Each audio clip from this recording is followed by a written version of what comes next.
Hello guys, in this video I am going to show you how to turn on the Touch ID on the TeamViewer application so that you will be required to use this authentication when you try to open the app.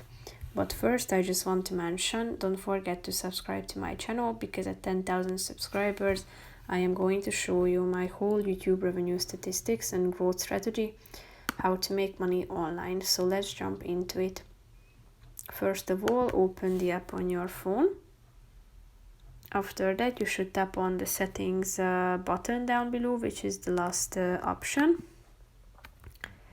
Click on or go to the security section. You need to scroll down to find this section and tap on the first option, unlock with Touch ID. Tap on this button next to it, and as you can see, when it is enabled, you will need to use Touch ID to open the TeamViewer application. Here you can decide when would you like to lock, or when you want the app to be logged immediately after 1, 5 or 10 minutes. So tap on the relevant one, and that's it for this video. See you in the next one. Bye bye.